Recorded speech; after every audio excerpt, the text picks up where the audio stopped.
India the Modi question বিবিসির 2 পর্বের এই ডকুমেন্টারিতে কি এমন আছে যেটার কারণে শঙ্কিত বিধ্বস্ত মোদি, এবং এটা যারা দেখতে চায় তাদেরকে গাড়ি পুরা হচ্ছে, তাদের উপর লাঠিচার্জ করা হচ্ছে এবং শিক্ষার্থীদেরকে বেদম মার দেয়া হচ্ছে। কি এমন আছে এই ডকুমেন্টারিতে? নতুন কি এমন তথ্য তারা আবিষ্কার করে ফেললো যেটার কারণে মোদি এত ভীত সন্ত্রস্ত? इसके लिए आज मुसलमान के घर पैदा हुए उसका गुनाह। I know my truth. I have stated my truth, and I have said there on oath in an affidavit submitted to the highest court of the land. এই সবগুলো বিষয় কিন্তু যখন যে ঘটনা তখনকার পত্রপত্রিকা, সামাজিক যোগাযোগ মাধ্যম সবগুলো তথ্যই, এমনকি যারা বক্তব্য দিয়েছেন তাদের বক্তব্যও কিন্তু পাবলিশড হয়েছে। তাহলে বিবিসির এই ডকুমেন্টারিতে কেন এত ভীত সন্ত্রস্ত বিজেপি এবং বিশেষ করে বলতে গেলে মোদি? মূলত যে বিষয়টি সামনে চলে আসে সেটা হচ্ছে যে মোদি দুবার, এটা একটা রেকর্ড ভারতে ইন্দিরা গান্ধী পরবর্তী সময়ে, যে টানা দুবার ভারতের মতো একটি রাজ্যে এককভাবে যে ভোট পেয়েছে বিজেপি তাতে সংখ্যাগরিষ্ঠতা তারা অর্জন করে, এবং তার যে একটা মাইটি, যে একটা শক্তিশালী অবস্থান এবং মোদি যে একটা পোস্টার, ভারত এবং মোদি যে একীভূত হয়ে যাওয়ার একটা চেষ্টা, অর্থাৎ যাহা ভারত তাহাই মোদি, এমন একটা ইমেজ তৈরি করার যে চেষ্টা বিজেপি, সেটা অনেকাংশেই বিজেপি সফল। এখন যেটা তারা করবে সেটা হচ্ছে যে বৈশ্বিক যে নেতৃত্ব, যেটা এতদিন পর্যন্ত সাউথ এশিয়ায় ঘিরে আছে ভারতের, সেটা আরো বিস্তৃত করার যে চেষ্টা, সেটা কিন্তু মূলত যুক্তরাষ্ট্র সহ পশ্চিমাদের একটা বড় চিন্তার কারণ হতে পারে। আরেকটা বিষয় হচ্ছে যে ভারতে অন্যান্য অনেক দেশের মধ্যে কোভিডকালীন যে সমস্যা, কোভিডের যে অর্থনৈতিক যে সংকট, সেটা কিন্তু ভারতও এটার বড় ধরনের একটি ক্ষতিগ্রস্ত দেশ, এবং এই কোভিডকালীন সময় থেকে উতরানোর পর নানান পলিসি পশ্চিমাদের স্বার্থের বিরুদ্ধে চলে গিয়েছে। বিশেষ করে রাশিয়ার যুদ্ধের যে সবাই রাশিয়াকে কোণঠাসা করার জন্য তাদের তেল না কেনার ব্যাপারে যে একটা ভেতরে যে একটি সম্মতি ছিল, সেটা কিন্তু ভারত মানেনি। কারণ ভারত দেখেছে যে এত সস্তায়, এত অল্প দামে এই তেল তার অর্থনীতিকে বুস্ট করবে, অর্থনীতিকে আরো শক্তিশালী করবে, সেইটা সে সুযোগটা হাতছাড়া করেনি। এছাড়াও এর আগে ইরানের সাথে তার চুক্তি করে সেখান থেকে কম দামে তেল কেনা, এরকম নানান ইস্যুতে বিদ্যমান যে স্যাংশন, বিদ্যমান যে নিষেধাজ্ঞা, সেটার পাশ কাটিয়ে চোরাগলি দিয়ে ভারত তার স্বার্থটা সিদ্ধি করার যে চেষ্টা, সেটা কিন্তু পশ্চিমাদের জন্য এক ধরনের আত্মঘাতী অবস্থা চলে আসে। তো যেটা হচ্ছে যে ভারতের এই অবস্থান যত শক্তিশালী হবে, পশ্চিমাদের অবস্থা তত, তাদের যে স্বার্থ, তাদের যে চিন্তা ভাবনা, সেটা কিন্তু তারা আর আগের মতো কাজ করতে পারবে না।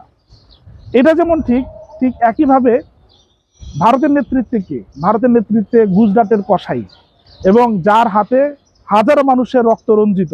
এবং আমরা যদি বিবিসির ডকুমেন্টারি তথ্যগুলো দেখি, বিবিসির মতো গণমাধ্যম যখন এই তথ্যগুলোকে আবার রিএস্যুর করে পাবলিশ করে, তখন এটা কিন্তু একটি ইন্টারন্যাশনাল স্বীকৃতিও পেয়ে যায়।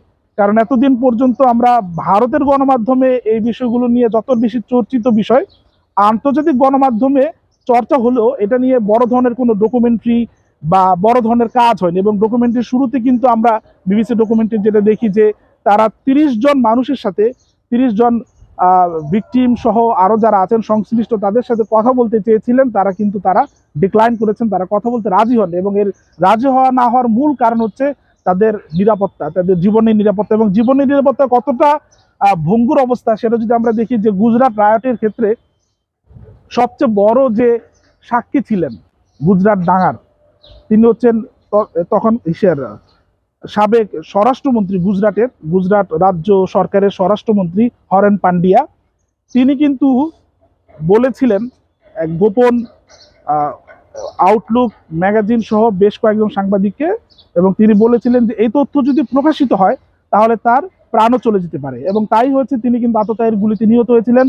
কি বলেছিলেন তিনি বলেছিলেন যে গুজরাট ডাঙ্গার আগের দিন মোদির বাসায় একটি মিটিং হয়, এবং সেই মিটিংয়ে হরেন পান্ডিয়াও সেখানে ছিলেন। সেখানে মোদি বলে যে গোধরা ট্রেনে যে সহিংসতা হয়েছে, 59 জন হিন্দু পুণ্যার্থী মারা গিয়েছিলেন, সেইটার যে ক্ষোভ, হিন্দু সম্প্রদায়ের যে গোধরা ট্রেনের সহিংসতার যে ক্ষোভ, 59 জন পুণ্যার্থীর মৃত্যুর যে ক্ষোভ, এই ক্ষোভ প্রশমিত করার জন্য হিন্দুরা যাই করবে এই জনগোষ্ঠী সেখানে বাধা দেওয়া যাবে না। এবং সেই মিটিংয়ে গুজরাটের শীর্ষ কর্মকর্তারা ছিলেন, প্রশাসনের এবং পুলিশের শীর্ষ কর্মকর্তারা ছিলেন, এবং সেখানে হরেন পান্ডিয়া যিনি গুজরাটের মন্ত্রী তিনিও সেখানে ছিলেন। এই বক্তব্য তিনি কিন্তু নাম প্রকাশ না করার শর্তে এবং কনফিডেন্টলি রাখার জন্য তিনি বলেছেন, এবং তিনি বলেছেন, সতর্ক করেছেন যে এই বক্তব্য যদি তার কথা পাবলিশ হয় যে তিনি এই কথা বলেছেন, তাহলে তার প্রাণ যাবে। এবং তাই হয়েছে। কিছুদিন পরই নিজের গাড়িতে মর্নিং ওয়াক করার পর নিজের গাড়িতেই তাকে আততায়ীরা গুলি করে হত্যা করে, এবং কারা হত্যা করে সেই তথ্য আজও পর্যন্ত প্রকাশিত হয়নি। এবং হরেন পান্ডিয়া যে তথ্যগুলো দিয়েছে সেই তথ্যগুলোর উপরও কোনো ধরনের বাস বিচারও ওইভাবে করা হয়নি, বরং এবং এছাড়াও আরো যে দুজন বড় গুজরাট ডাঙ্গার সাক্ষী ছিলেন, একজন হচ্ছেন সুপার কপ সঞ্জয় ভাট এবং আরেকজন হচ্ছেন আরবি শ্রীকুমার। তারা আরবি শ্রীকুমার হচ্ছে additional DGP, deputy general of police in গুজরাটের যিনি অ্যাডিশনাল ডিজিপি ছিলেন তিনি, এবং সুপার কপ সঞ্জয় ভাট তিনি আইপিএস অফিসার, তারা কিন্তু বলেছিলেন যে গুজরাট ডাঙ্গায় এই মোদির সংশ্লিষ্টতা রয়েছে।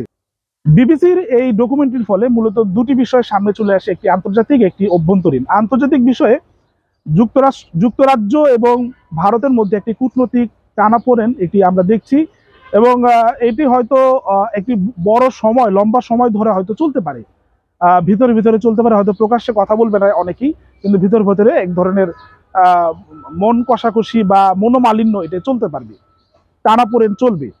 কিন্তু ভেতরের যে বিষয়টা সেটা হচ্ছে যে ভারতে এই মুহূর্তে বিজেপির যে শক্তিমত্তা, বিজেপির যে জনসমর্থন, যে জোয়ার, যে হিন্দুত্ববাদের জোয়ার পুরো ভারত জুড়ে বিজেপি বয়ে দিয়েছে, সেখানে আসলে এই ধরনের একটি দুটি ডকুমেন্টারি বা একটি দুটি বড় ধরনের তদন্ত রিপোর্ট, এগুলো আসলে বড় ধরনের কোনো ধরনের প্রভাব বিস্তার করবে বলে মনে হয় না।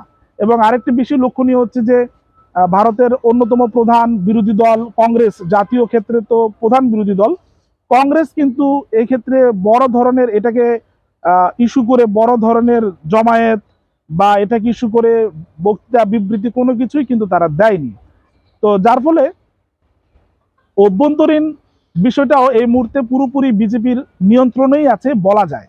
এবং সেটা কেন করেনি সেটা কংগ্রেস তার রাজনীতি হিসাব করে ভালো বলতে পারবে। এবছরই ভারতে রাজ্য সরকারগুলোর কয়েকটি রাজ্য সরকার, প্রায় 7-8টির উপরে রাজ্য সরকার নির্বাচন রয়েছে, এবং তারপরে লোকসভা নির্বাচন রয়েছে।